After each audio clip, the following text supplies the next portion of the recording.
And that reality exists all over California. It exists all over the United States of America.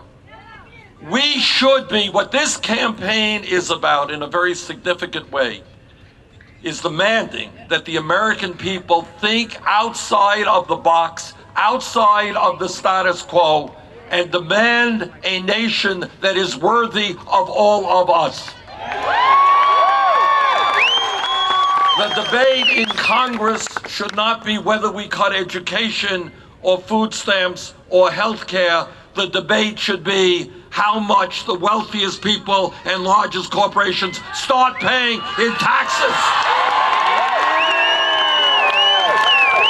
The debate should not be how many people we throw off of the Affordable Care Act. The debate should be why in the United States not every man, woman, and child gets health care as a right.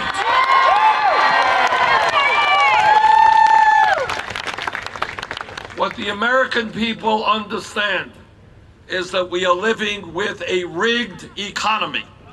Look, here is the fact. If we were a poor nation, and there are poor nations, if we were a poor nation, we would have a certain type of discussion. But let us be clear. Media won't talk about it, but you understand it. This is the wealthiest nation in the history of the world. There is no excuse for 47 million people living in poverty. There is no excuse for American workers working 2 or 3 jobs just to earn enough money to take care of their families. There is no excuse for women making 79 cents on the dollar. But this is what America is about today. It is a nation in which the top 0.1% now own almost as much wealth as the bottom 90%. 90%. Does anybody think that has anything to do with justice or morality? I was in San Francisco a couple of weeks ago, and literally, I could not believe it. There were people, I didn't know, honest to God, if they were alive or dead. They were lying out on, sleeping, I suppose, just right out on the sidewalk. You have to step over them. You have veterans sleeping out on the street. You have children in America who are hungry. I went to an American Indian reservation where the life expectancy is 58 years of age. I was in southern West Virginia where people are dying 18 years younger than a wealthy county 6 hours north. We got 29 million Americans who have no health insurance, and many of you have high deductibles and high copayments. Yep. And yet, we are living in an economy where almost all of the new income and wealth is going to the top 1%. Brothers and sisters, from the bottom of my heart, I tell you, it is too late for establishment politics and establishment economics. We need a political revolution.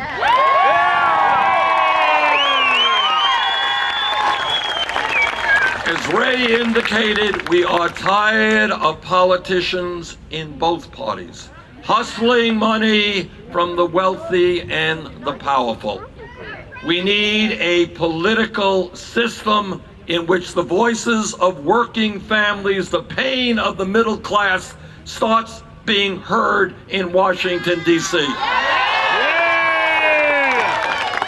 So let me just talk a little bit about what I intend to do with you when we make it to the White House. Because the first point that I want to make, and I'm the only candidate probably ever to have said this, no president can do it alone. Wall Street is too powerful and they have endless supplies of money.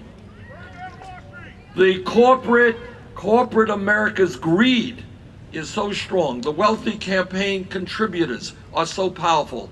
Corporate media determines what we see and what we don't see. The only way we make change in America is when millions of people engage in the political process in a way that we have not previously seen. can't do it alone. We have to do it together. You and I are going to have to tell the billionaire class that they cannot get it all, that this economy and our government belong to all of us. And what does that mean specifically? Number one, we're going to end a corrupt campaign finance system so that billionaires will not continue to buy elections. It is not the American way. It's not what America is supposed to be about when you got billionaires like the Koch brothers